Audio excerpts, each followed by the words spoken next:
할렐루야. 오늘은 환난 통과설, 진실인가 거짓인가 이런 제목으로 함께 말씀을 나눠보도록 하겠습니다.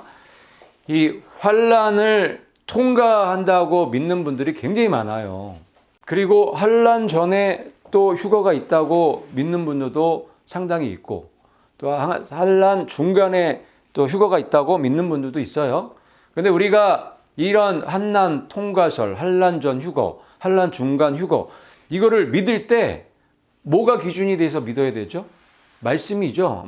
말씀을 기준으로 삼고 믿어야 하나님의 뜻대로 우리가 순종해 나갈 수 있는데, 그냥 말씀의 기준도 없고 말씀에 이 정립이 안 된 상태에서 누가 어떤 목사님이 환난 통과설을 얘기하니까 환난 통과설을 믿고, 환난 전 휴거라고 하니까 또 환난 전 휴거를 믿고, 이렇게 되면 안 되겠다는 거죠. 그래서 오늘 저랑 함께 이 계시록, 특별히 계시록에 기록된 말씀들을 통해서 뭐가 맞는지, 환난 전 휴거가 맞는지, 환난 중간 휴거가 맞는지, 환난 통과가 맞는지, 요거를 좀 우리가 정립하는 시간을 좀 가졌으면 좋겠어요. 같이 한번 읽어보겠습니다. 시작.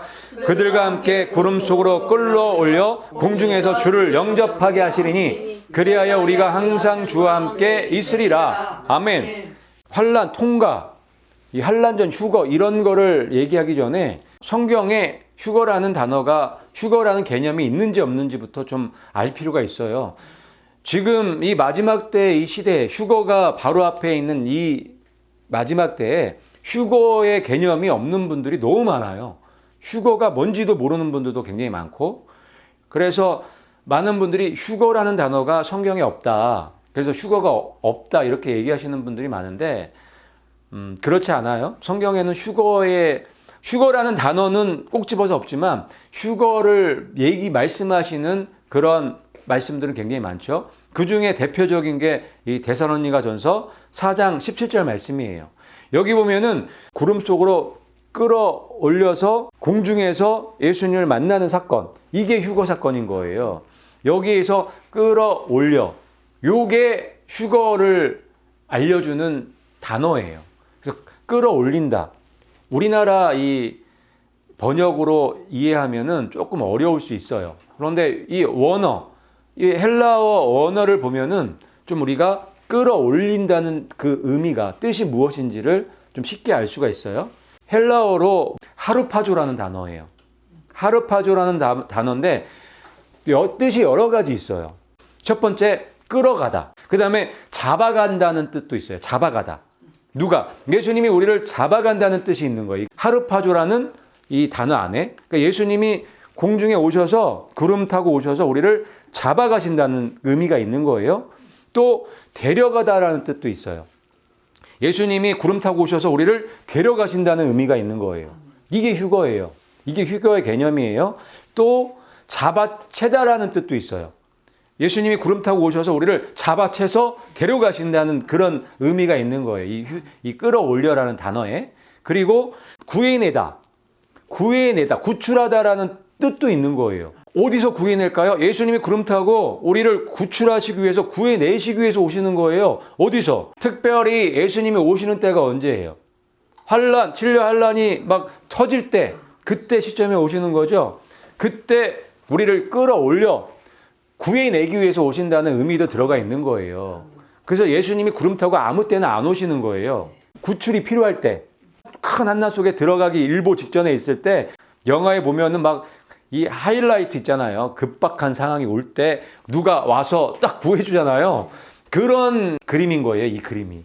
그런 급박한 이 환난 속에 막 터지면서 막 구해줘야 돼, 누가. 안 구해주면은 살 수가 없는 상황 가운데서 예수님이 구름 타고 오셔서 우리를 끌어가신다는 거예요. 잡아가신다는 거예요. 데려가시고 우리를 구해내신다는 뜻이 휴거란 뜻이에요.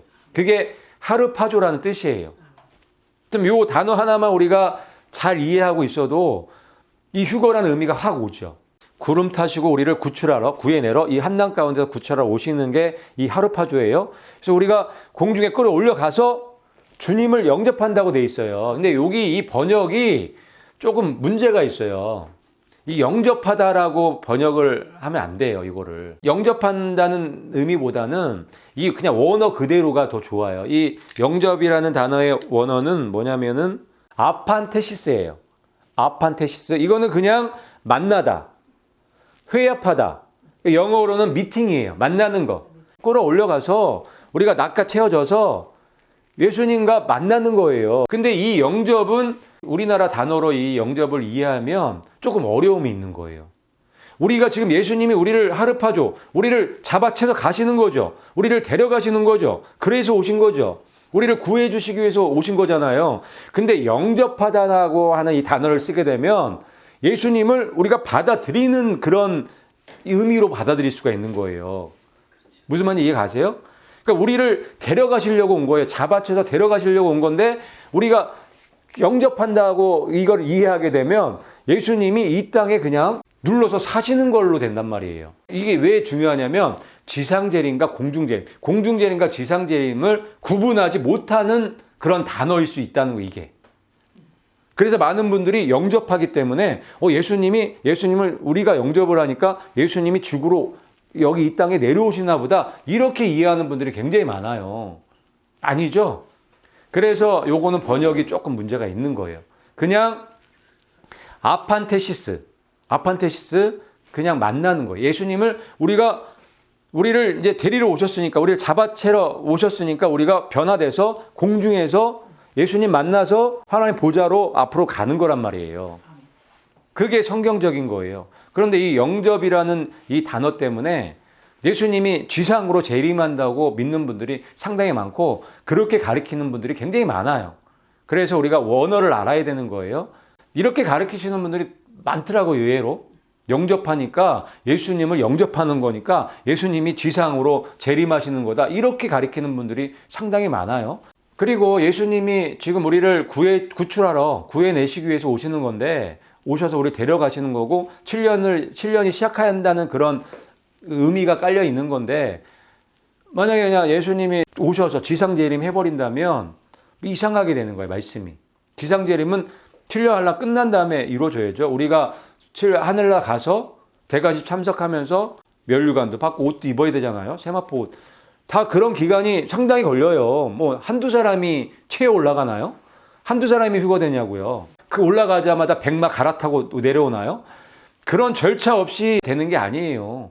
하나하나 한 명 한 명이 소중하기 때문에 그 사람 다 확인하고 예수님이 한 명 한 명 이름 다 부르시면서 옷도 입혀주시고 면류관도 씌워주시고 다 이렇게 하시는 시간들이 필요한 거예요. 뭐 공중재림하고 바로 말 타고 지상재림한다? 그걸 동시에 한다?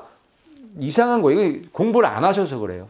자, 그런데 이 사건이 언제 있을 건지, 예수님이 구름 타고 오셔서 우리를 잡아채워 가시고 우리를 구출하시는 그 시기가 언젠지, 그게 중요하잖아요.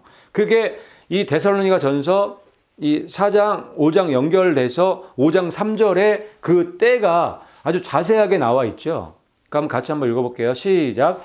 그들이 평안하다 안전하다 할 그때에 임신한 여자에게 해산의 고통이 이름과 같이 멸망이 갑자기 그들에게 이르리니 결코 피하지 못하리라. 아멘. 아까 그 휴거의 말씀 다음에 나오는 이야기가 이 얘기예요. 그날은 이럴 때, 평안하고 안전할 때 그날이 온다는 거예요. 그 휴거가 이 평안하고 안전할 그때 온다는 거예요. 갑자기 온다는 거예요. 해산의 고통이 갑자기 오듯이 예수님의 그 공중재림, 우리를 끌어올려 채워가시는, 우리를 구출해서 데려가시는 일이 갑자기 일어난다는 거예요. 그러면 여기 벌써 답이 나왔죠. 환난 통과설이 벌써 틀렸다는 것을 증명해 주는 말씀이에요. 갑자기 오셔갖고 해산의 고통처럼 멸망이 갑자기 오는데, 신려 환난 다 끝나면, 신려 환난 자체가 엄청난 환난인데, 심판인데, 그럼 이 말씀이 맞나요, 틀리나요? 환난이 평안할 때예요, 안전할 때예요, 아니면 굉장히 이 재앙 가운데, 혼란 가운데 있을 때예요? 어려울 때죠.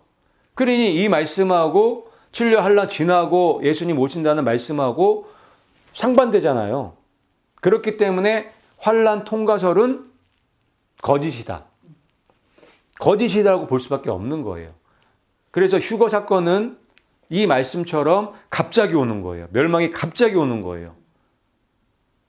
그래서 결코 피할 수 없는 그런 그 상황 가운데 처하게 되는 거예요. 누가? 믿지 않는 사람, 배교한 교회.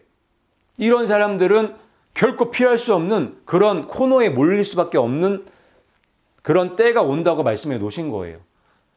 그래서 휴거는 언제 있다? 평안하고 안전하다 할 그때 있는 거예요. 지금이 위험한가요? 지금이 진짜 위험할 때예요. 왜냐하면 지금처럼 또 평안하고 안전할 때가 없어요. 역사적으로 전쟁이 끊이지 않고 있었거든요.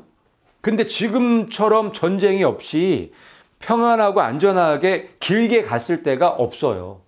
역사적으로 역사학자들이 다 연구를 해봤는데 지금처럼 평안하고 안전할 때가 없었다. 그래서 위험하다고 보는 학자들이 굉장히 많아요. 역사학자들은 더 잘 알고 있더라고요. 지금 평화가 굉장히 지금 긴 시간을 지금 오고 있는 거예요. 그래서 평안하고 안전하고 하다 할 그때, 이때 멸망이 갑자기 올 수 있기 때문에 여러분들 깨어서 기도하고 계셔야 되는 거예요. 그래서 이 말씀 하나만 봐도 이 데살로니가 전서 4장 17절 말씀, 그 휴거의 말씀과 그럼 휴거가 언제 있을 것인가 하는 이 말씀, 5장 3절 말씀, 평안하다 안전하다 할 그때 갑자기 멸망이 갑자기 온다는 이 말씀 두 가지만 봐도 환난 통과설은 거짓이에요. 환난을 통과하고 예수님이 재림한다? 말이 안 되는 거예요. 그렇게 할 수가 없는 거예요. 그럼 이 말씀을 부인하게 되니까. 그렇죠?